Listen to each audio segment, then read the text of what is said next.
Welcome back to Between the Levees. I'm joined today by Mr. Noel Anderson, the fleet director from Zito Companies. You might know that as Huey P Fleet up at mile 105. They also own Algiers around mile 95. Noel, thank you for joining me this morning. Hey, Tim, how are you? You're welcome. Doing all right, my friend. These all begin the very same way. Tell me, sir, where were you born? New Orleans, What way year back was that? 65. 65. Tell me about growing up in this mid 60s, 70s, 80s. Yeah, it was more the 70s. I don't remember the 60s. But in Gentilly, not far from the lakefront, Pontchartrain Beach. you know, good old NOLA public schools and Nord playgrounds. And then when I was, I don't know, 11 or 12, mid 80s, we moved to Metairie. And then finally in 78, I want to say, we moved to the West Bank. And that's where everything changed. Got out of school, didn't finish school, of course. Went to work, money, money, money. Too early, too young, didn't know any better. But did all kind of different things, roofing and bricklaying and stuff before I finally ended up, what was that, 21? So that'd have been in 87 is when I started on the river for Sioux City. It's the first place I ever worked, right up there in Luling. And that didn't last very long because they ended up shutting the fleet down. I don't know if they sold it, closed it. I know they closed it because the last thing we did was move the dry dock to Harahan for ACL. And it was kind of wild because we're going down the river with the dry dock, and the higher ups didn't remember that there was an anchor hooked to this dry dock. So right after we got through the Luling Bridge, right outside of it's either, no, I think it was St. Charles, which is now ADM Destrehan, I want to say. And the anchor got hooked on the bottom of the river. So needless to say, dead stop. Cranes went flying, toilets went flipping. It was a strange couple of days. It took a couple of days to get it taken care of, but that was the end of Sioux City. And that was 87, 88, something like that. But that was the beginning of it. Well, before we get too far down that road, were either of your parents in the industry? No, my mom was a homemaker pretty much till she died. She had a couple of jobs when we was kids, like at the it's a place off Canal Street, the Pearl. I remember she waitressed there when I was real young, but I was real young, but she was pretty much a homemaker. And they divorced before we moved to Metairie. And my dad, the only job I ever known him having, he worked for the Times-Picayune newspaper his whole life. As soon as he got out the military, well, I think he was part-time when he was 16. And he worked there till he died. Times-Picayune newspapers, what they call in the composing room, editing, proofreading, which that was pretty interesting. A couple of times he brought us there, going up in the tower and through the press room and all that. But he worked there till he died. What did he do in the military? I'm pretty sure he was more or less reserves. He never saw action. What I remember, he basic trained at Paris Island over there in North Carolina, I think it is, on the East Coast. And he was reserves for a couple of years, but never active duty or anything like that. I think he did it money for high school and blah, blah, blah, blah. I don't know that. I don't believe he ever went to college. I think he went straight from military and high school to the Picayune as a copy boy. And then that was it. Worked there till he, passed away. He was 63. So they did him well from what I remember when he got cancer.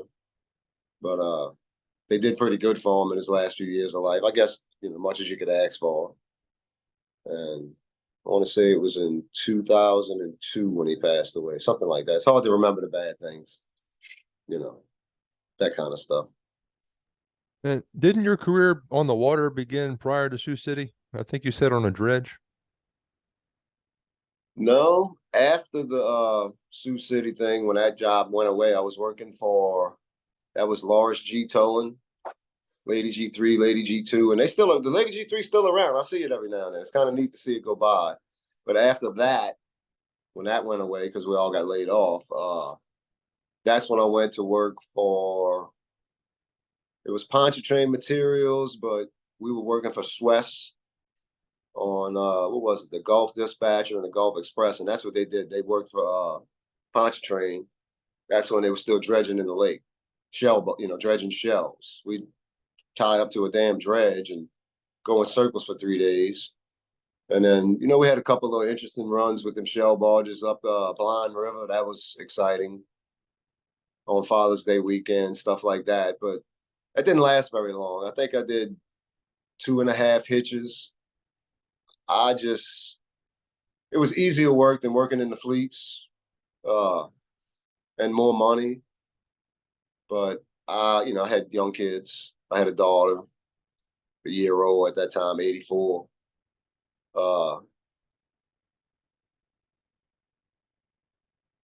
No, that was when Noel was born, 86. So I just didn't like living on a boat.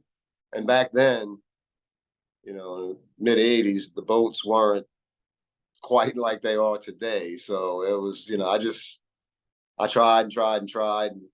Not only living on the boat and being away from home, just the living conditions. I couldn't deal with it. And finally I'll go back in the fleet somewhere and work harder and make less money, but, be home every day. You learn a little bit more, you're out there pushing them dredges around. You're not learning anything. You're working by yourself at night, and these waves in Lake Pontchartrain are smacking you in the back. You're trying to face up these 2-part wire face wires, me 135, 140 pounds. It wasn't easy. You had a lot of laid back time. And I think that kind of made it worse. You're just twiddling your thumbs. You can only clean a boat so much. And, it's just rather boring. You work, what was it? We worked the 6-hour shifts. I never, ever got used to that. 6 hours. Time you fall asleep. Hey, go up. Time to come on watch. Oh, yeah. So it didn't agree with me. And so I went back into fleets, and I want to say my first fleet job was I went to Compass Marine, the old first boat I worked on for them was the Gold Star, Canizaro fleet, which is still there. They still roll, not the Gold Star, but they changed, they changed all the names. But that turned into this is kind of a boring job too, to go in when the Gemini wasn't working. And then, we got a tow coming in tonight. Great. But, the Spartan and all the other Arco boats would come up in 2 hours, broke a 35 barge tow and you're back to doing nothing. So I went and switched to stayed with Compass, but went to the Bob Livingston at Tulane, which is Flowers now. I think it was Flowers, and then it became Tulane, and now it's Flowers again. It was just a little more things to do, more activity while you're out there getting paid. You may as well be keeping busy. But that went away. I went back to the Gold Star and had a falling out with the safety guy, and young, dumb, and stuff like that. So right after Compass, I was there from probably around 88 to 90, because I started at Zito in 90 as a fleet mate. And here we are. So it's been a minute. But what a great place to work, man. It's 30 years. It's been interesting. Never boring, that's for sure. Never boring. Backing up a little bit, tell me about your first time getting out on the water on a boat with Sioux City. Well, it was at night, because it was, you didn't have to go to an office and fill out an application. A friend stopped by my house. He was the captain on the Lady G3, I want to say. Asked me if I wanted a job, and that was it. Went and got on the boat and went to work. And it was definitely a I don't know, perspective changing image of what goes on that river that you cross every day of your life. And it was extremely high, if I remember right. It was 18-foot river. It was in the winter. I want to say it was probably December, January, probably more of January of 87. And first thing we had to do was go down to Canizaro, ironically, and pull a part load off the Gemini. It's sitting all there. I don't know anything. I don't know nothing. I'm green as they come. Walk up the push knee and jump on that barge with this heavy ass wet rope, And I'm looking down probably, I don't know, 6, 8 feet that I'm gonna have to jump. to land on the, catwalk 3 feet wide. That's got meal on it this thick. And I was gonna, and Captain Mike slid his window open because they had a sliding window on the wheelhouse. That tells me, whatever you do, don't fall in, because I'm looking at this water running between the boat and the barge, and it's smoking. And when he said that, that was it. I down the push knee and just climbed on the barge and had meal from head to toe, but I didn't fall in the river. That was my first experience on the river. After that, it got to normal stuff. Everything became a little normal. And then I got paired up with another green guy. It was a friend of mine with another green guy. So we were both green. So it was like a crash course in a matter of a month with a lot of help from other boats and people like that. You learn a lot when you don't know nothing and you're working with another guy that don't know nothing.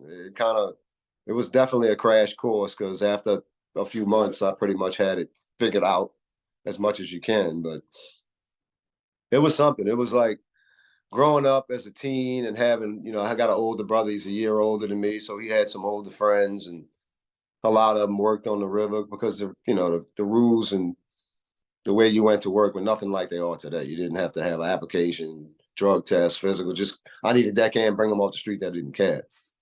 But listening and talking to people, all I ever heard was the bad things. People getting hurt, people getting smashed, blah, blah, blah, and people not getting paid, whatever. So that, for years, pretty much drove me away from ever wanting to work on the river. I never wanted to because of that. But then it turned into you don't have a choice. You got to go to work. And that was it. I haven't had a different job since, 1986. But like I said, I only heard the bad parts. Once you get out there, out in the open, freedom, you're on the water, it's kind of nice. You see things that, you don't normally see doing construction and bricklaying and whatnot. And just the boats, I got interested in the boats and working on the engines. And I never wanted to be a mechanic, but just learning it. Because I always like working on my own cars. But yeah, so it was different. And as I sit here today, I'm glad I made the move and didn't listen to the rumors. And I mean, it was all in good advice, coming from the older guys. You don't want to work on the river, don't ever do that. But I don't remember anybody ever saying anything good about it until I went and started. It was kind of strange, but you get to a point where you don't have choices, and hey, it's money, let's do it. Any interesting stories or events from life on the job between Sioux City and getting to Zito? Not much. I didn't see a lot of people get hurt. I came in on a watch after, a night watch where a guy got smashed and didn't make it, but I wasn't there to see it. Pretty much at Sioux City and the dredge, it was just regular decking. But getting to Zito, I remember my first day when I got on the boat. Well, my first day I didn't work out in the fleet. I did some stuff on the bank, and when we finally went, they let me go in the fleet because I only had a year or 3 years experience. And what I knew about fleet men or fleet mates from Artco, they ran the show, and I'm like, I don't know if I'm ready for that just because of the knowledge. But it was a little different at Zito. You didn't have the Artcos. You had like the Miss Nari working National Marine was the big customer. So we did turn toes kind of like Artco, but it wasn't as often or every day or every other day. It was a couple times a week tops. And so they were flexible and was willing to let me learn. And like I said, referring back when I first time I walked in the fleet, we turned the corner around the shipyard and I see these barges and I'm like, stacked on top of each other. I'm like, whoa, what is this? I had never seen that before. So that was you're walking across the bow of these barges and there's barges above your head. I'm like, what am I getting into here? And, the deckhands, that particular day, I grew up with the guy, a guy named Sidney Vincent. He's no longer with us, but so he helped me out a lot, to let me learn not only the stacking and how to rigging, but the actual, working toes and things like that. And on that little single screw 600 at the St. Tammany, there was a lot of things you had to do on that boat, build and tow and break and tow, especially in high river. that you don't have to do on a bigger boat. So I learned a lot of little. It really translates to build and tow, just landing in the fleet and shifting in the fleet because, like I said, a single screw 600 and 18-foot river moving loads around was luckily I wasn't the captain. They could have that. But so yeah, Zito definitely took it to another level. Stack barges and having a big shipyard and things like that. Well, what were these barges stacked up for? Or what was that? Well, they stacked what was going on back then.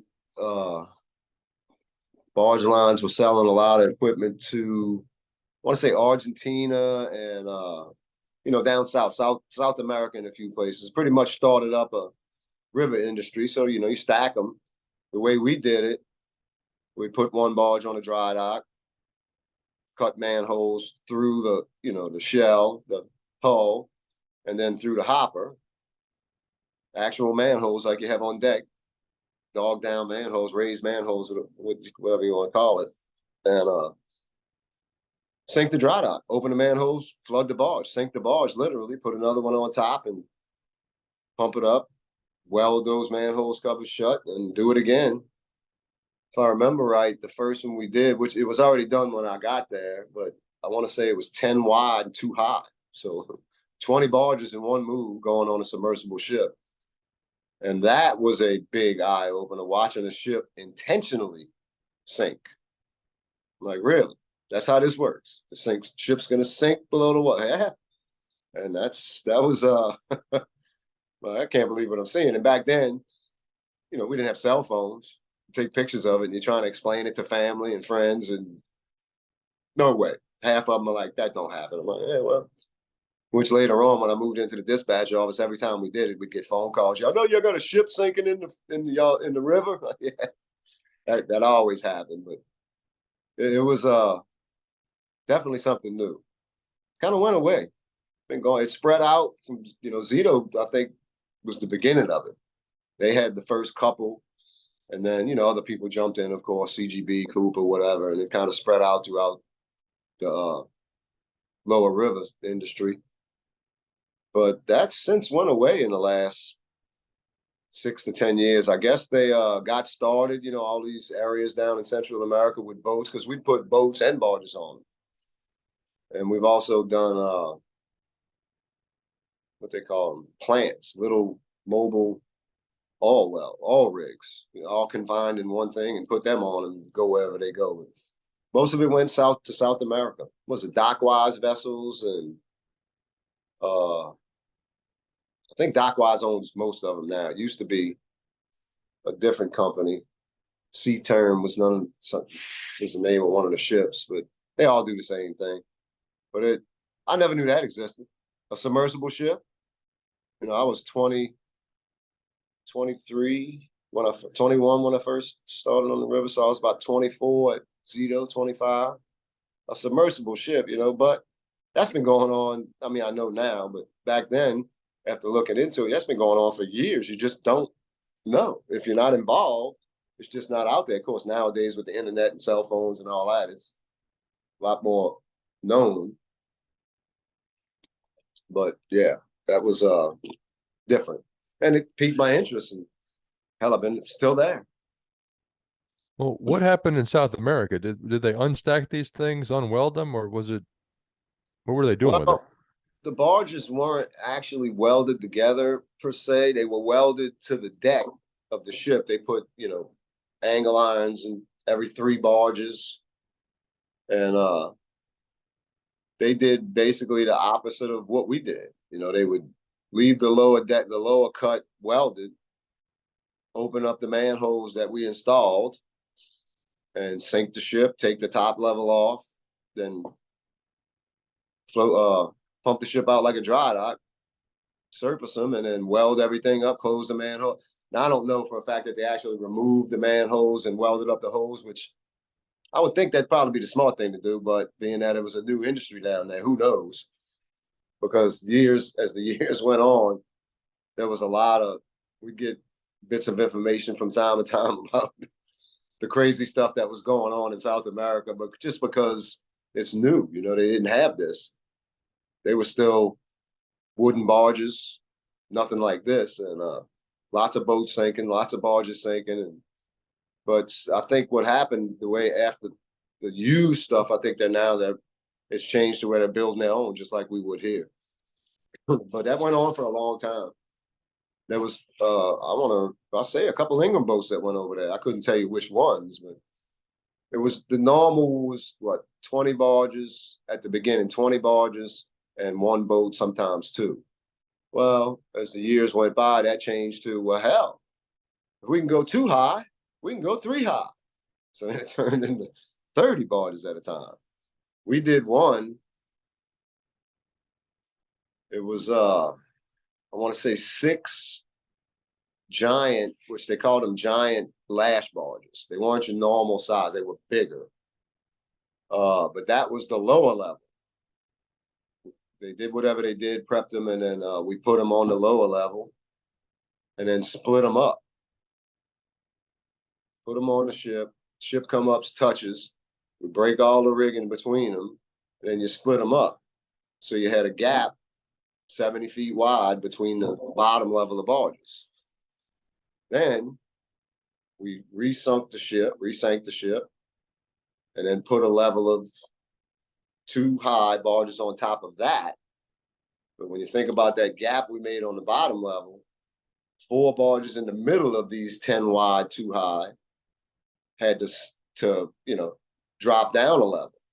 So that was because you had to do it. You had to get ready while the ship was still below the water, and you had to break the rigging like at the right time so nothing shimmied it. Because if they twisted, they would hit the lower level barges, and that was probably the scariest one we did, just because you're dealing with rigging and stuff touching that you can't see, and tension here, tension there. No, don't break that one. Break this side first, because the ship does this. And one thing we did learn was don't react to the first impact, because that first impact's going to go away. Jump the gun, and then your barges twist. So that was pretty interesting. And so we actually had to stay on the barges as the ship came up, because there's no getting off at that point. You're too high. So that was pretty wild, because you're sitting on these barges underneath these rakes, and it's starting to hit on the upriver end underneath the water, and not here, because the ship kind of comes up like that, never comes up straight. So you're kind of running from rigging here, running from rigging there. You don't know where to be. You don't want to be down the catwalk, because then you're actually under barges. No matter where you go, you're under barges.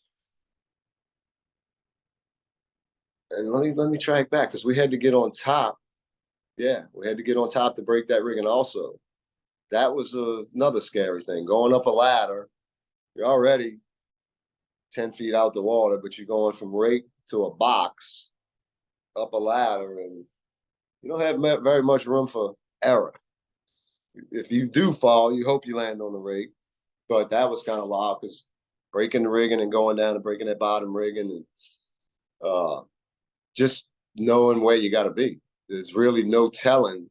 There's no guarantees. You can plan everything. It never goes as planned. Everything changes. It was pretty interesting, scary, and it just seemed like, to me, a lot of danger for a little bit of whatever, because you don't make any money any more than you would sitting around in the fall. So it's all kind of, it was definitely interesting. And we did one, it was just one level of barges, so it was pretty easy. The hardest thing was building them, because we had what, I want to say it was 4 300-foot tank barges, super jump 300 by 297 by 50, and then a couple smaller ones, and then a couple regulations. So it was a little challenging laying it out, which Budger and them did a good job of that, the engineering side, I guess you'd call it, laying out the bits and all that. Well, that was pretty simple. Once we built the flotilla, it was one move, pick it up. But I'm pretty sure as of today, that was the widest vessel to go through the harbor of New Orleans, because the barges are sideways, so it was 300-foot wide. So I'm pretty sure still today, it's the widest vessel ever to go through the harbor. But that was interesting. Well, walk me through your career from fleet mate, I guess, to now. Well, I was fleet mate I started in November of 90, and I want to say it was June of the next year, 91. I got in a car accident, hit a tree. Uh, Let me end this call. Hold on. Okay. Well, before we were so rudely cut off by one of those work calls, Yeah, imagine you that. you were mentioning that some things changed when you got in a car accident. Want to start back from there? Yeah, I was still fleet man, and we worked a Saturday. Getting to work at 4:30 in the morning. Well, I went to a concert Friday night, went to work Saturday morning, but you're young. That didn't affect you when you're 25, 26. And worked all day. We was rebuilding the spar system right at the upper end of the yard, a wash dock. So, middle of June, hot, worked all day.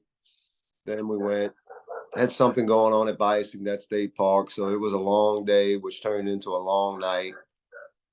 And then we went to a damn New Orleans Breakers football game in the Superdome, the old USFL. And, so it was a long day, long even, late night, and driving when I probably shouldn't have. And I guess the only good thing about it was it wasn't my car that I wrecked, but I took the brunt of it, broken collarbone, things like that.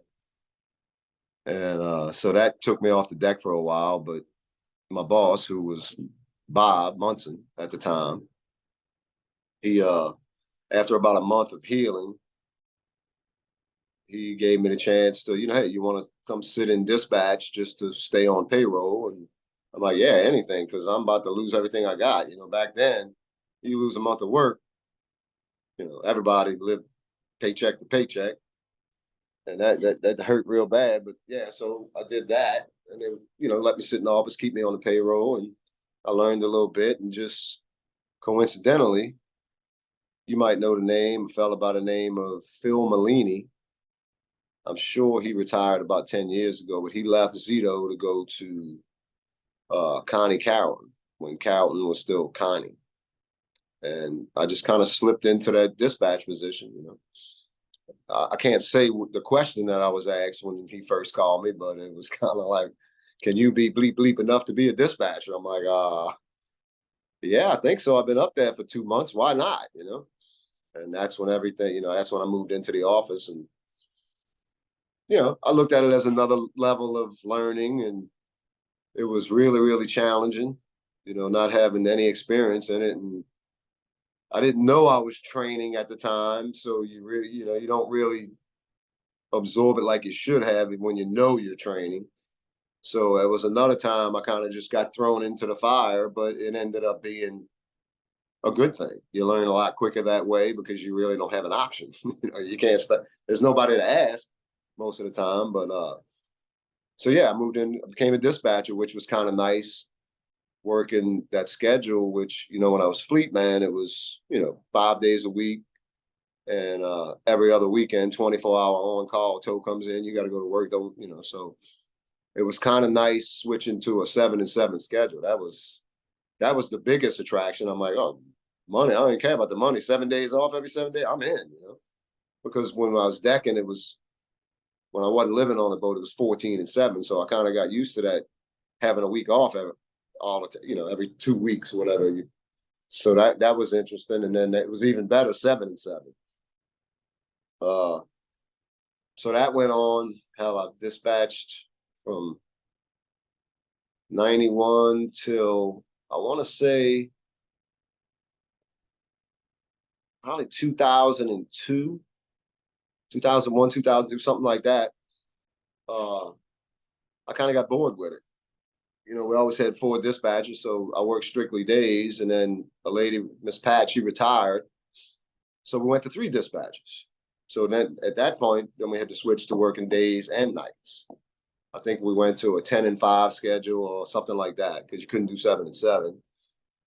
But it didn't take long for the nights to, I just can't sleep during the day. Work all night, you go home, get the kids off to school, and try to go to sleep before you know it. they back home from school and you going back to work. And it was really the nights that pushed me away from wanting to do dispatching anymore. It wasn't the dispatch, it was just the schedule.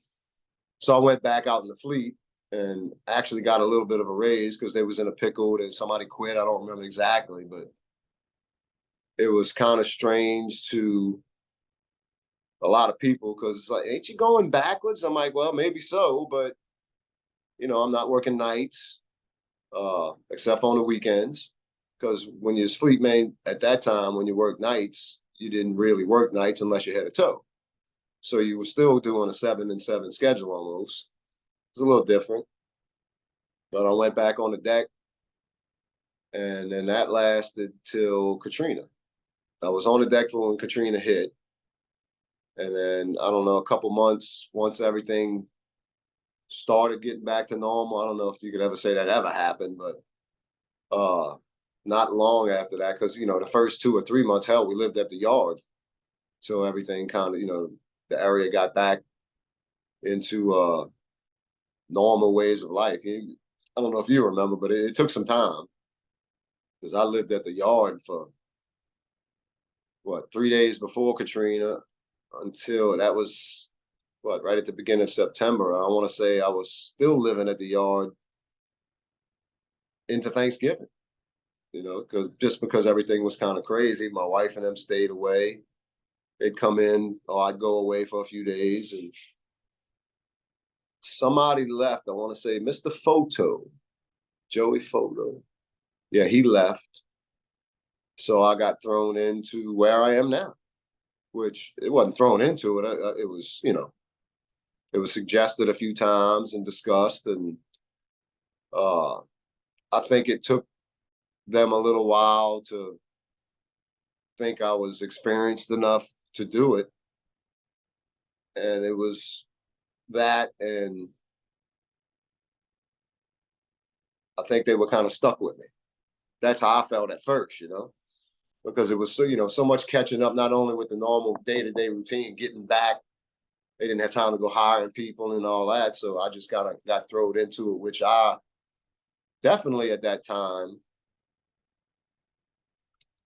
looked at it as a temporary thing. You know, I'm pretty sure it's just going to be till things get better and back in action and back to normal. But I guess they were, you know, they were nice enough to keep me in the position, and knock on wood, I'm still kind of doing it. It's a little different these days, you know, but what ain't where this crazy world is. But so yeah, it's been enjoyable, crazy, and I appreciate the fact that they gave me that chance. I mean, they gave me all kind of chances over the years, and I'm still there, and I don't see me going anywhere unless I live longer than I think I am. You know, I guess you could say. Who knows? You know, but as long as they'll have me, I'll be there. Any interesting events come to mind that you may have witnessed or been a part of over the years in dispatch? Oh man, dispatch. There was so many things in that. Yeah, there was all kind of crazy stuff. People jumping. I remember a guy jumping off the Huey P Bridge. Well, actually, at that time, I was still fleet man, fleet mating, and I'm talking to the captain of the Miss Nard, you know, getting the rigging count from him as they coming through the bridge. And Captain Kenny, I don't remember his last name. He calls me on the radio and tells me, "Man, Noel, I think a guy just jumped off the bridge and landed in my tow." We had a, you know, bunch of open coal loads, if I remember right. So we went up there and backed him in the fleet. Couldn't find anybody. I jumped on a boat called the Catherine Eckstein. They happened to be sitting at the dock doing a crew change or something. It wasn't our boat. They weren't working for us, but just to get up there quicker. So I got up there and we backed them in the fleet and couldn't find nobody. Checked the whole tow. I don't remember how many bars. It was a pretty big tow, but you know, looked in all the open hoppers and couldn't find anybody. So I jumped back on that Catherine Eckstein and we went looking, and there he was, face down, wearing a life vest. Guy was wearing a life vest when he jumped off the bridge. So I mean, all we could do was try to grab him, So I hit him with a spike pole. You know, I'm thinking the worst. The guy's, you know, grab his life vest with the spike pole, which why would you jump off of a bridge with a life vest is beyond me. But I hit him with that spike pole, and one of the scariest moments of my life, he starts screaming bloody murder. I'm like, Jesus Christ, this guy's alive. So we get him to the boat, and he was so big, it was just me and one deckhand trying to get him out the water because he's outside his mind, of course. I guess you jump off of a bridge. And how he didn't get run over by that tow, because the captain thought he landed in the tow, I'll never know. So as we're trying to get him, you know, out the water, because it was high river and just wasn't easy. Finally, one of the other deckhands that lived on the boat came out, and we got him on the boat because he wasn't very helpful.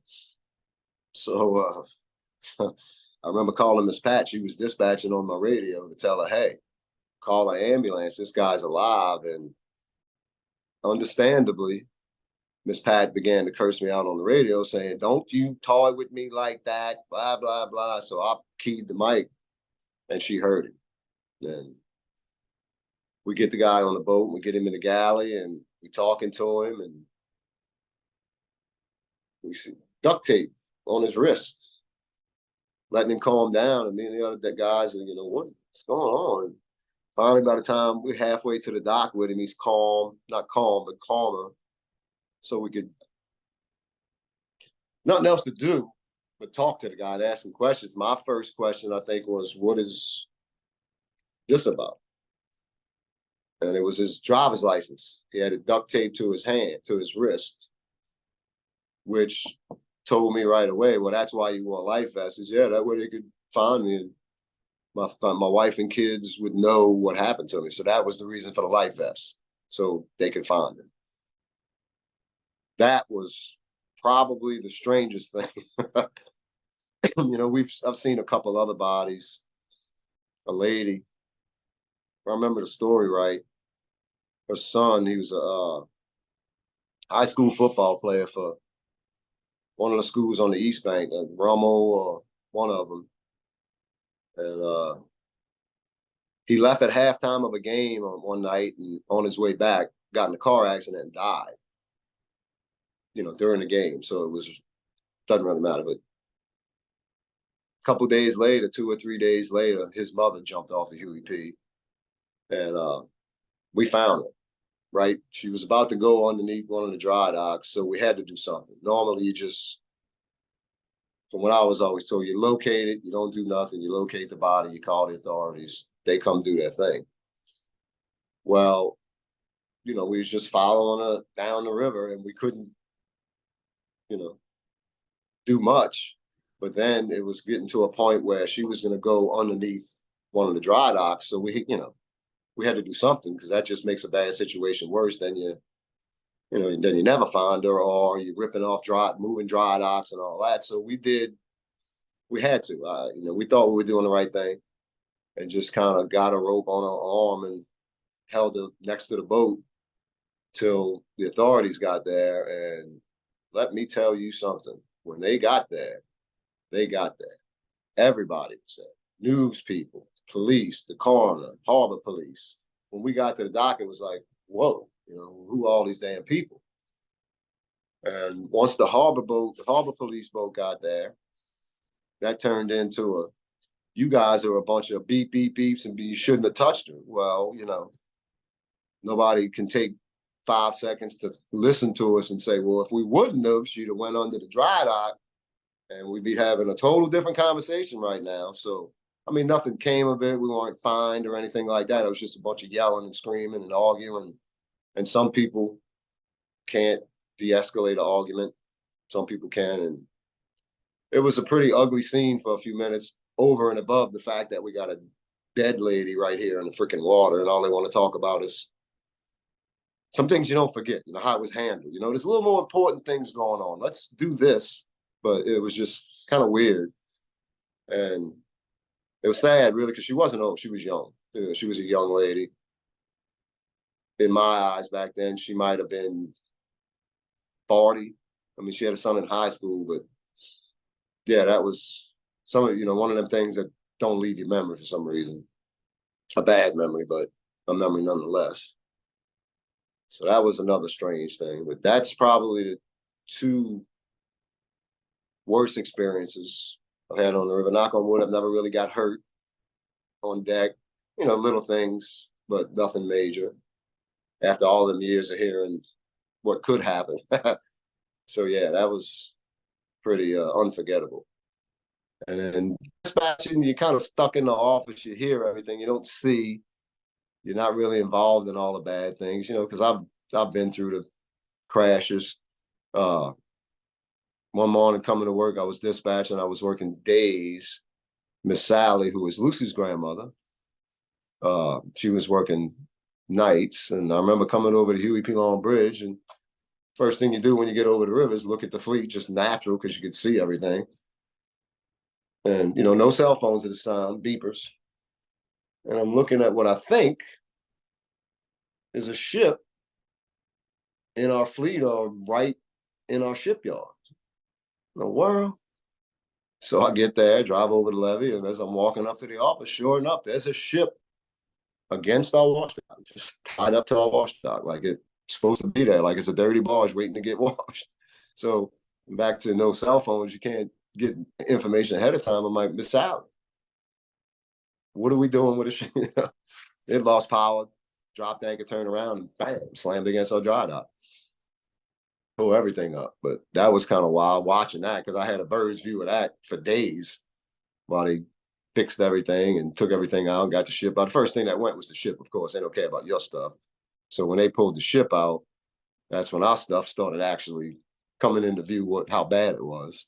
Because that get the ship out the way, get the pilots off the ship and move on.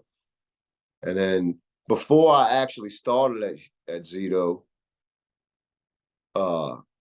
they got hit by a ship called the Hell's Point Faith. Because when I first started, I remember walking the fleet and I'm like, what are all them barges doing up in the trees? And that was, a story. And then I guess the craziest thing was the Bright Field, I think it was, that hit the Riverwalk. Is that what it was called? The Bright Field, wasn't that the name of the ship? I don't Wasn't remember it that. Yeah, that happened well before I was paying any attention to that kind of stuff. Yeah, and it was I want to say it was a Saturday morning, high river, and I watched the ship. I'm pretty sure it was called the Bright Field, southbound, passing in front of me, and I noticed it because what the hell is he doing? Why is he going so fast, for one thing? And when he took 9 Mile, because I got a bird's eye, this dispatch office has a great view of 9 Mile Point. Could have just been me, but it sure looked like the ship bottomed out and leaned, and he was just going too fast. I don't care what anybody says. You could read the story on it. He lost steering, he lost power, whatever. In my opinion, watching him pass by us, which we're literally 10 miles above the GNO, 95 fleet. So I still think he was going too fast. And when he stuck his nose through the GNO, he decided he wasn't going to make Algiers Point. Because I was on 67 listening, but nothing was said until he slowed down. In my opinion, he slowed down. That eddy caught him, and then he went back into gear. And that's why, because he didn't hit it. The eddy pushed him towards the bank. He didn't hit it head on. He did a great job of turning it away, and it scraped the dock. I mean, it impacted the hell out of it. But anyway, listening on 67 and whatever other channel we might have been on, because of course, once it's happened, boats were coming from everywhere. Boats were coming from below Algiers Point, and everybody's talking on 67 and all these channels. And that was at the beginning of cell phones. So I'm listening to the radio. My first thing, I called Barry, my boss, just because. It wasn't no damage to us. We didn't own Algiers fleet, which it didn't impact that fleet at that time. It was still Ingram. But I just thought to let him know. I called him. Well, he's somewhere across the lake playing golf with some people. And we talking on the phone. He's got me on speaker, and I'm telling him what I'm hearing on the radio. And people on the radio, deckhands, captains, they saying there's bodies in the river because, you know, it's a mall, the Riverwalk Mall.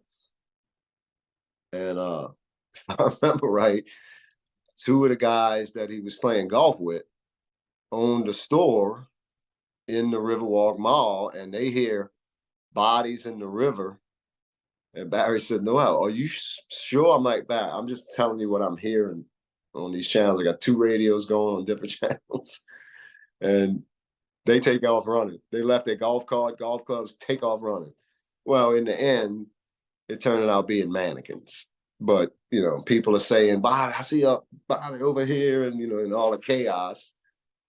And I don't remember who the guys were that Barry was with, but he calls me back and says, yeah, man, they took off. They heard bodies in the river. I'm like, well, I think that's changing. And then that was it. I was getting phone calls, nothing to do with work, all about that. Because, you know, friends know I work on the river. And I'm like, guys, I can't, I'm not WVUE here. I can't do this. You know, I got to work. I can't, quit calling me. You know, I can't do this. But that was another interesting thing because, you know, it got washed away. The ship lost steering, but no, in my opinion, he was going too fast when he passed me because he was overtaking a southbound tow between the bridge and 9 Mile Point, you know, a 17-foot river, the water's moving 5 miles an hour, whatever. And you know what happens when a ship loses headway? Control is gone. So in my opinion, when he stuck his nose through that bridge, he panicked, knocked it out of gear, and it didn't take no time to turn him because he put it back. Because you have to assume he put it back in gear. That's why he didn't hit it head on. And I don't know if you remember, but it stopped about 50 feet above the ferry. It was pretty wild where it stopped, right above the ferry. Ferry full of people. They didn't have time to do anything. I guess it could have been a lot worse, but that was probably the weirdest thing that happened while I was dispatching. You know, besides your normal crashes and ships hitting and barges sinking, but yeah, that was probably one of the weirdest ones. Bright Field, pretty sure that was the name. Late 90s, early 2000s, something like that. How about your experience with Katrina at work and at home? Man, I mean, we've been through a lot of storms. That was definitely the worst one. It didn't impact us as bad as it could have. I mean, you know, we blocked up the fleets like we normally do, which that was a major one. We only lost, I want to say it was 2 Ingelbars. That was it because the David Cert showed up northbound from, you know, the hole with a couple open hopper bodies. I don't remember. It had to be cold coming from down there.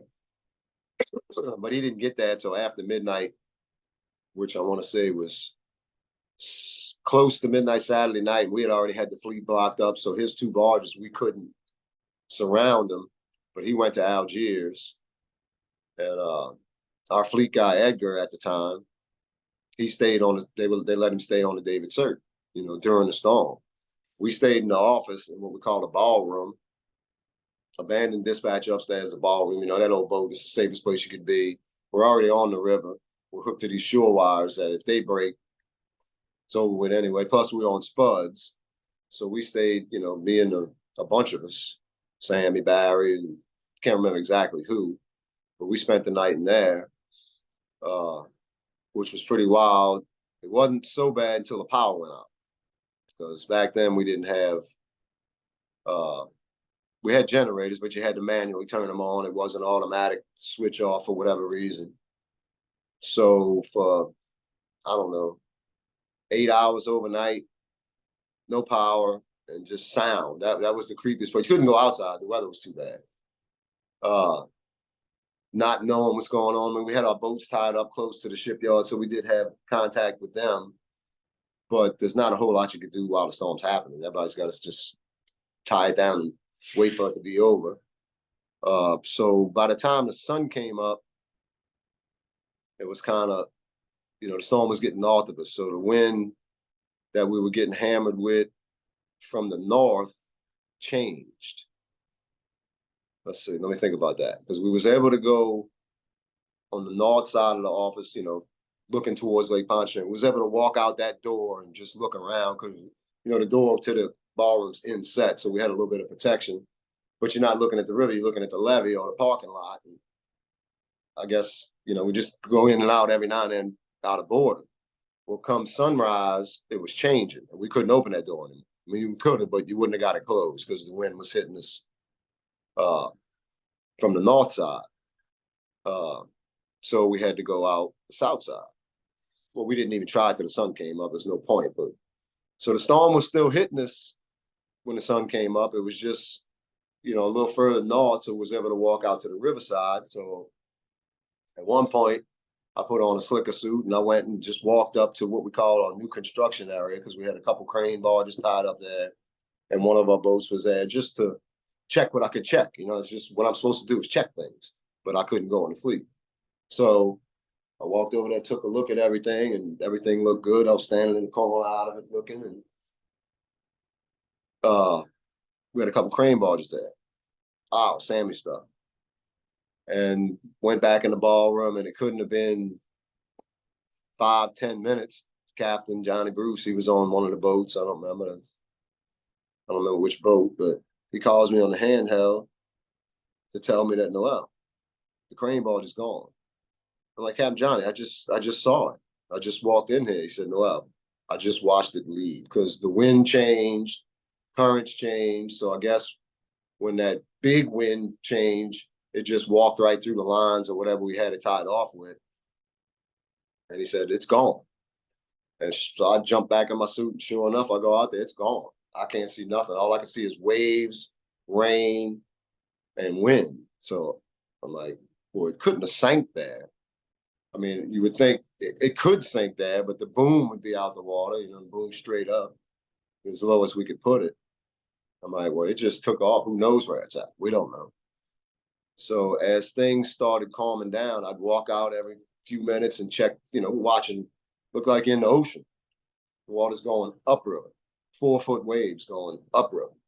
As the sun came up and the wind, I mean, the rains was in between blasting ass rain, you could see that. So we just trying to figure out how soon can we send the boat out to go find this damn crane and basically look at the fleet, which that took hours. We were just sitting there not knowing where the crane went, what the fleet looks like, just like everybody. You just can't go out. You know as well as I do, these boats ain't designed to be in 4-foot seas. Now, we did end up going out a little sooner than we should have. I jumped on a boat, one boat went one way and we went this way, whatever. I think we even sent one that, no, we didn't send one to Algiers that soon because we had the David Cert and another boat there. I just don't remember who it was. And they were giving us good reports, except for the 2 barges that the David Cert came in with. Edgar called me in the middle of the night, you know, because they were faced up to him, looking at him, and waves were just filling into the hopper, plus the rain. Waves were just going in the hopper, and Edgar called me a couple times, and I finally had to tell him, I said, Edgar, if you go out there on them barges and try to save them, I'm gonna fire you. I mean, it's just not worth it. 150-mile-an-hour winds, whatever. I might be exaggerating, whatever. But he was that kind. He was determined, just like the crew on the David Cert was. And I'm like, no, beat them barges. You know, y'all gonna go out there and die, and we're gonna lose the barges anyway. What good is that? So they went down, both of them. And as far as I know, they're still down there. The water's so deep, and it was right there by the dock. They went down and they surveyed, did whatever they do, and I don't think they were ever picked up because of the water being that deep. It's all about traffic. As long as there's no threat to the traffic, the deep draft vessels, that's it. Leave it in. Because like I said, it was either coal or scrap, but more than likely it was coal. But that's all we lost. We lost some rigging and things like that. But our fleet at 105, we were stuck aground because of the winds. But fortunately, us going out there a little sooner than we really should have, we were able to stop everything from being stuck on ground because there was another storm years later, Rita or one of them, where half of our upper fleet stayed on ground for 8 months because we couldn't get out there soon enough to pull them. Because as fast as the river came up, because Matter of fact, back to Katrina, the last email we got from the Coast Guard before we lost power and everything was that, because we was at low river, Katrina was low river, that the river was going to go up to 17 feet. And I'm like, man, we had 3-foot river. That can't happen. I watched it happen. I watched it walk because we got a gauge on one of our walkways going from the parking lot to the office. And we watched it happen. It definitely went to every bit of 17 feet, but it took longer for it to come up. And once the storm got north of the river or northeast of us, you know, that line of Lake Pontchartrain, it turned around. And then the river water was going out. It went out way faster than it came in. And that's the reason we had all this stuff stuck around, but we was able to get it off because we went out too early. And the crane barge, we found it clean across the river, almost sunk. It was on the bank. It wasn't touching the levee, but it was on the bank, listing pretty bad, but it didn't, you know, the deck didn't go below water. It bottomed out on the bank, but we was able to get it off before the river got too low also. Otherwise, it probably would have been on the levee. You know, 17-foot river puts you pretty damn close to the levee, especially on the west bank over there. There's not a lot of land like we got on the east bank. We got a pretty good bit of land between the water and the levee, but not as much over there. So it definitely would have been on the levee, but we got it off. And then the aftermath of Katrina, I think, was more than the actual riding the storm out. You know, like I said earlier, being stuck, kind of basically living there for 3 months after the storm. And then the things we saw after that, you know, running down to, once it calmed down, we went down to Algiers, I went and walked that fleet with Edgar and fixed what we had to fix. And, you know, you're passing by Celeste Street Wharf, it's on fire. You know, it's about an old grain, old public grain that's been out of service, but it's on fire. And then we go to the fleet and then we go around Algiers Point just to do a tour.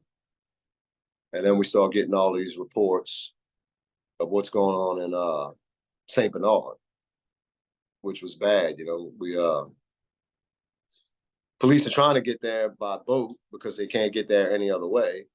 We actually, up at 105, ended up launching a bunch of New Orleans police, harbor police, Coast Guard, whatever, a bunch of their boats using our crane to put them in the water so they could go down there to see what was going on. And as the days went on, it just got worse, man. People shooting at the cops, no power. And at night, I'd go, you know, upstairs, but matter of fact, the dispatch trailer got destroyed. So that was the end of that trail. But I'd go up on the roof and look around and no lights anywhere except for us. Just as far as you can see, normally there's a skyline, you know, 360 at night, but nothing. Just pitch dark for, God, I don't know how long. And then as the days went on, you know, all the stuff at the Superdome and people looting and people shooting. I mean, they had police getting shot on the dock at St. Bernard trying to help people.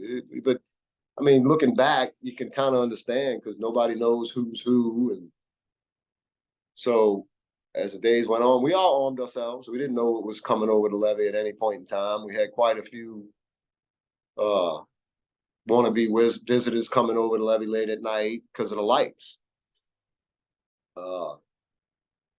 It got to the point where at night, one of our captains, old Drew Ducote, he's like, Noel, we should all get on these boats and just go tie up to the ship buoys and nobody can get to us. That's how, I mean, it never got that bad for us, but just people hear it on the news and on the radios, what's going on. People are doing this, people are doing that. You know, most of our crews, like for instance, Drew, he couldn't go home. His house was a block from the 17th Street Canal, which broke. So his 2-story home, we had to go get his parents. They were stuck in the attic of a 2-story home. Jack's son, Jack Worshbell, old bucket. He had a Toyota truck, we sat up real high, 4-wheel drive. So they was able to drive, I don't remember how many days later. Couldn't have been many days later, down Veterans.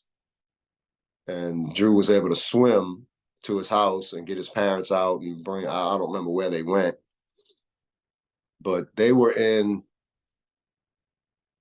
I remember right, they were in a nursing home prior to Katrina, and they refused to get on the bus and leave wherever they was going. So Drew had to go get them and bring them to the house because they refused to leave, and that happened. They survived. The mother, if I remember right, his mom fell out the ladder, fell down the ladder on the damn attic stairs and broke her arm.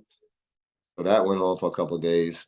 Is that my wife calling me again? All right, Tim, sorry about that. No problem. Where were we? Katrina. Yeah, so a lot of the crews, like I'm saying, Drew, there was so much crazy information going around about what was going on, looting, people shooting, everybody's on, shootouts on bridges. Uh, and we were literally considering getting on a boat and going tying up to the ship buoys where nobody can get to us because of the few things we had at the levee. We basically had to monitor the parking lot 24, especially at night, because people was just, people looking for help or whatnot. But I was kind of surprised once it was all over with, looking back, that it didn't happen as much as it, more than it did. Because after a couple of days, one of our captains, he went to his house and wagged him, because the West Bank did good. The West Bank, and I really felt guilty after. I'll tell you about that in a minute. He went and got a bunch of guns, brought them back to the yard, because we had a bunch of people staying there, and like, well, we may as well. It was like the Wild West, walking around with rifles. And once he did that, I went to my house, which I lived on the West Bank also, just to go check, even though I knew the West Bank was, from what I heard, was fared pretty well. I'm like, I still want to go check my house first chance I can. So I finally did. And going over that levee and seeing what I saw was, because you don't even think about it till you, with all everything going on in the yard and on the riverside, you're not even thinking about what's going on the other side till you do it. And it was crazy. That sight, coming over the levee and stopping at the top of the levee and just looking at the neighborhood by the yard, unreal. Couldn't drive on the road because of poles and wires, so I took the levee all the way up to as close as I could to the bridge, and was able to get across the bridge. But even that was a pretty wild thing, because the bridge was still just 2 lanes on each side, nothing like it is now. And it was people crossing, walking to the West Bank, hundreds of them. So all I could do was lock my door, and I put the rifle I had on my dashboard and laid on my horn and got in the left lane, and I wasn't stopping. I mean, it was kind of weird, because you want to stop and help, but how can you help, I don't know, 400 people? There's nothing you could do. And it was nobody coming to the East Bank. It was people from the East Bank going to the West Bank. So needless to say, I didn't do that again for a couple of days. I'm like, yeah, I don't want to. That could have been, I was by myself. That could have been, oh, man, all these notices. That could have been bad. But I was lucky. Nothing happened in my house. Everything was good. We were very fortunate on that outcome, except for the wife being out of town for all the time. I didn't have to leave. Well, how the hell I'm supposed to know that? Look at the East Bank. What's going on? And what I was saying earlier, I felt guilty because the whole time working at Zito, 95% of the people working there from the East Bank. So you always get into that, oh, he's just a West Banker, you hear that. Everybody gets ribbed for locations and whatnot. And I said it a lot. That, yeah, that's all right. Damn storm's gonna come and the East Bank's gonna go in the water like it did for Betsy, which I don't remember Betsy and Camille. I think I was in my mother's stomach for Betsy, and Camille was before that. But you grow up hearing the stories and seeing the pictures, and basically using my memory and looking at what was actually going on. It was the same damn thing. The whole East Bank underwater. I don't remember why it happened for Betsy. I just remember the stories, and the West Bank fared pretty well. So that using that as a retort when people dog me for living on the West Bank, that was never happened again. Like, I never used that as yeah, it's all right. I never did that again. Weird story about Betsy. The one I remember the most is my dad saying to people when they talked about it, Yeah, we had an old rickety garage in the back, wooden garage, 2-car garage in our backyard, which I barely, the only thing I remember about is when they tore it down. But when we loaded up in the car in his Mustang, an old 65 Mustang, because it was in 65, and we went to probably Brother Martin High School during Betsy, it was either Brother Martin or Gentilly Terrace. But I remember my dad talking stories about when he got home, the garage was still there, but everything in the garage, whatever he had on the walls, tools, chairs, was everywhere. But one little lawn chair was right in front of his car, he says, when he left. And when he came back, it was still in the same spot. So like the wind just went around. Who knows if it's true, but that's what I remember about Betsy. And the comparisons of the aftermath pictures, it's pretty wild. And then I went to Galveston for a couple of days. I'm like, Sammy, Barry, y'all mind if I leave for a couple of days? They gave me a little bit of money, and my wife and them stayed out of town. That was an everyday argument. I'm coming home. No, you ain't. The West Bank's fine. There's no power and chaos in the city. So it's, no matter which way you come from, you got to go through it. It's happening. People are on the interstates, baby. She couldn't comprehend it. They was in a place called Uncertain, Texas. That's where they stayed for 3.5 weeks or a month. But it was a campground. So, they enjoyed themselves. But I just remember her guilt tripping me about me telling her not to come home. What you going to come home to? You're going to be living in a hot house. Nobody's worried about the West Bank, because obviously the main focus was the East Bank because it's under flipping water. So, we was driving to, I think I drove as far as Sorrento, Gonzales, just to go get, water, food. But then the MRE started happening. They was out there, the military was out there passing out. So we was well taken care of as far as that, and MREs, water. We ended up having a few, I think it was Jefferson Parish Police, stayed with us for 2 weeks, something like that, because they had them living in hotels by the airport with no power. Well, one of them, because every day a different cop or state trooper or somebody would come over just to see, what was going on. So apparently a couple of them got the idea, and Sammy said, hey, we got room right here in the ballroom, AC, bring a cot, bring a sleeping bag. And so we had that with us after, I think it was probably 10 to 14 days before that happened. But so we were a little more calm at night. We had some law enforcement living with us. They armed just like we are. So yeah, Katrina was pretty wild. We went through a few more, but none of them were ever like that. Damage wise, maybe, but not, not the chaos, the no power for a month and people looting and shooting in the Superdome thing and crazy. And Ida, that was what, 2 years ago? Work, it really didn't. I don't remember if we had any issues at work. I don't think so. Oh, yeah, we did. We lost a bunch of stuff. Mainly not barges, one barge and a bunch of equipment that was on the barge. The good old Bella, big old giant barge, and it just, something happened in the middle of the night. I think Barry was out there at 3:30 and it was there, and he went back out at 4 and it was gone. So it was that quick. It never completely disappeared. We could see it, but so that was the big thing for Ida. We lost a lot as far as the company goes. I lost the roof, but no big deal. That's why we have that thing called insurance. So Ida wasn't as bad at work and everywhere, I guess you could say. So hopefully we don't have no more of that in the near future. I've seen enough of them because, what was it, like Katrina, Rita, and there was another one that was like 3 of them back to back to back. Hit us like that, and then in a 2-year span, something crazy like that. So I've had my fill of hurricanes. No fun. Indeed. No, I was watching Katrina happen from about 6 hours north. Oh, really? Still in college at the time, but anyway, I see we are past our intended time window this morning. Do you have a time for a few more questions? Yeah, go ahead. Well, switching gears entirely, do you recall the concert the night before you got in that car accident? Who'd you go to see? Yes, I do. Darryl Hall and John Oates at the Lakefront Arena.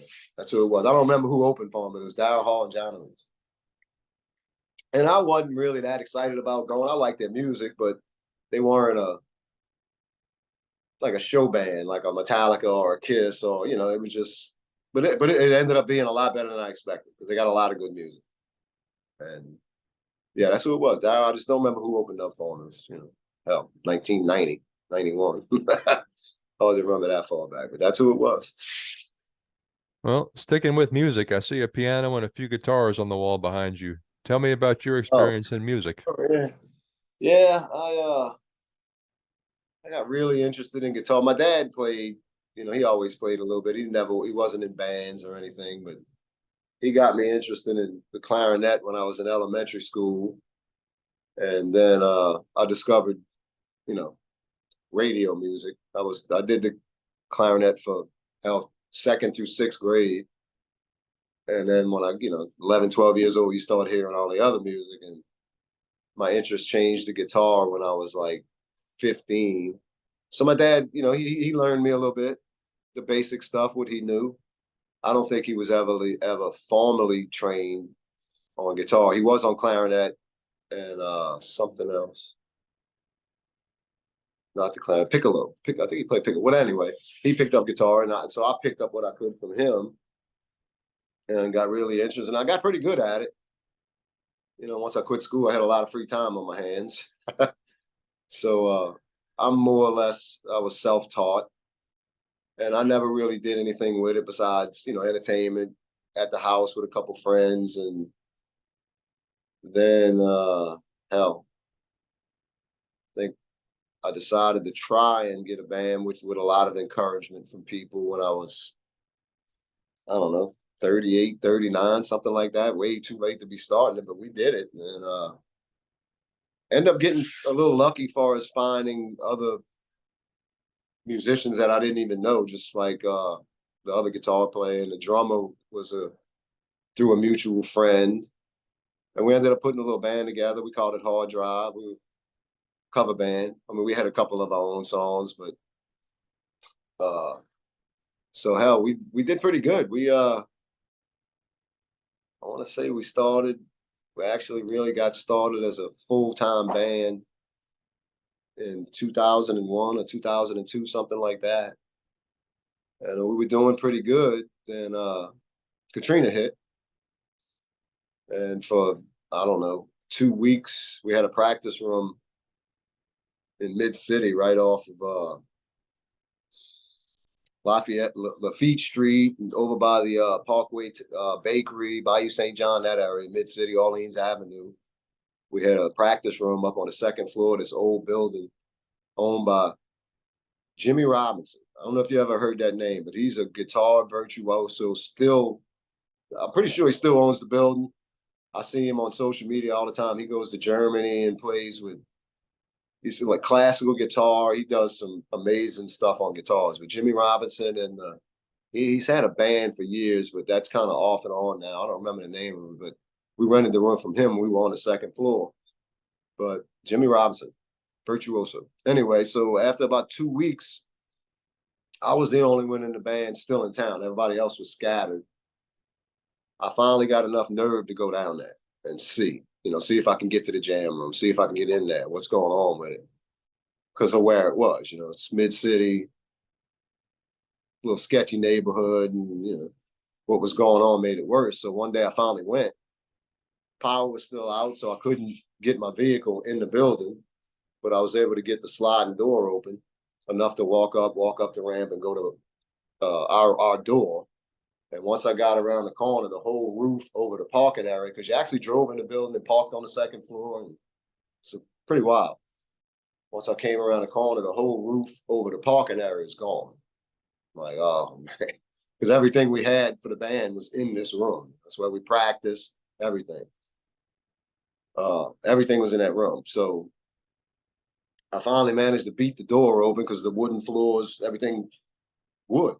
The actual wood floors you drive on is wood. It's big giant beams. Well, everything's swollen up from getting wet and couldn't get the door open. Finally, I got it to knock open. Boom. But it's pitch black, no power. Can't see anything. It's a big giant room. So pitch black, which was a good thing. It means freaking roof's still there. Hey, we got that going for us. But is the floor still there? Is that you can't see anything? So I managed to crawl through the room to the back wall and open up. We had a big giant window, but it was always covered with plywood, on hinges. And so I opened and let some light in the room. And lo and behold, there wasn't a drop of water in the room, nothing. Everything just like we left it a month before, whatever it was. So that was a wonderful thing. I managed to get a hold of a couple of the other guys and let them know, man, hey, look, dude, everything's here. We're good. The building's a mess. We do have a little bit of a leak coming down the wall on the outside. So once they got back in town, we was able to get up on the roof and fix that. And it probably took another 2 weeks before we can get our stuff out because of the roof falling in and, they trying to clean it up. We actually spent as much time as we could there helping. But we had to manhandle everything out the room, down the ramp and all that. But we did that. And then went to my house. And we went back to work as a band. We were one of the first bands back in action. And a good friend of mine, his sister-in-law owned a place called the Dog House in Chalmette, right on the corner. I don't know the name of the streets, but right by the big stack right there by the ferry landing and all that, right? Downtown Chalmette, whatever you want to call it. A place called the Dog House, a little bar. But so we started playing that. Man, we played every Friday and Saturday night for 6 months. We made a killing because, like I said, everybody else lost equipment, lost homes or whatnot, and weren't able to get back on the circuit, so to speak. We were just local. We didn't go anywhere. But for them, them couple of 4, 5, 6 months, being the only thing in town was pretty exciting. And another part of it was every week it was a different group of people because most of the people that was showing up to see us was people coming from out of town to help, recovery and stuff like that. So it was always like a new crowd. So yeah, we were playing the same music, but it was always mostly 80% a new crowd. So it was like a new thing every week. And that was probably the best part of Katrina. We met so many people from out of town playing them shows on Friday and Saturday night. I mean, it got to the point we just left our stuff there. We never did that. Even if we were playing 2 nights in a row, we tore it down and put it back up because you never know what's going to happen between them and that now and then, and who's got the money to replace all this mess. But it got to the point where we just left it there. It was that 6 months, I want to say about 6 months till everything started getting back to normal. And okay, we got to start letting other bands come in. But that was pretty exciting.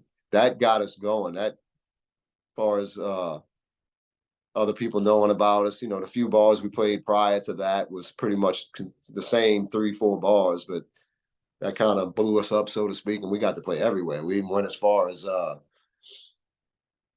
Jackson, Mississippi, 3 or 4 times, and that was all because of MySpace, not Facebook, MySpace.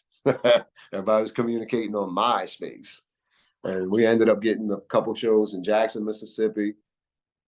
And the furthest west we went was somewhere in Lake Charles. I don't remember the name of the places, but in Jackson, Mississippi, we was playing at a place that was, I can't remember the name of it. But anyway, if they open up these big doors on one side, you're looking at a minor league baseball stadium.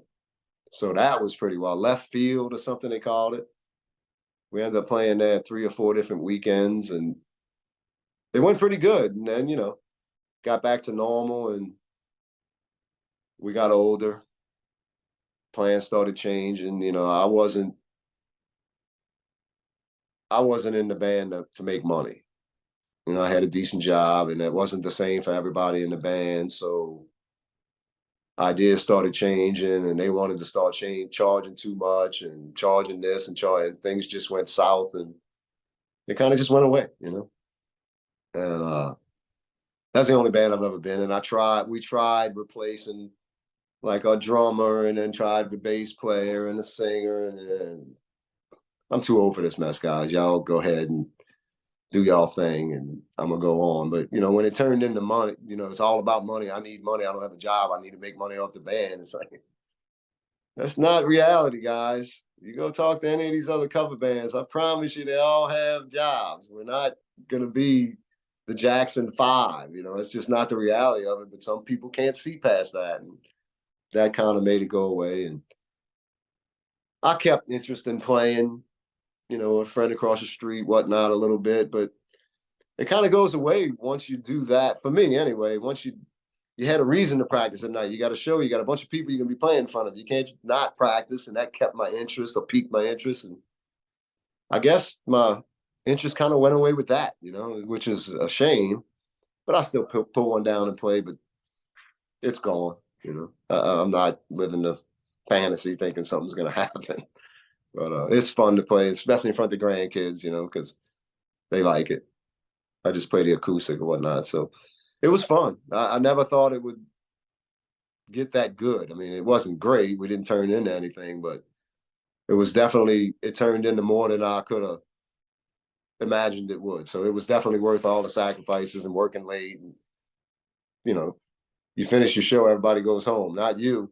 You're there till 5 a.m, moving equipment and blah, blah, blah, blah. And once again, hats off to my company for putting up with that while I was doing it. It didn't affect it too bad, but there was sometimes it was an issue, you know. But they understood and they were real flexible for me. So it was worth it. Almost got divorced, but that's what happens when you think you're a rock star for a little while, you know. It kind of happens. Well, Noel, I think that's as good a place to stop as any, man. I appreciate your time this morning. Yeah, anytime, man. Can't wait. You have a good afternoon with your grandkids too, my friend. Okay. Yep. You got it, buddy. Thank you, Tim. Thank you. This has been a production of Where You At Studios, LLC.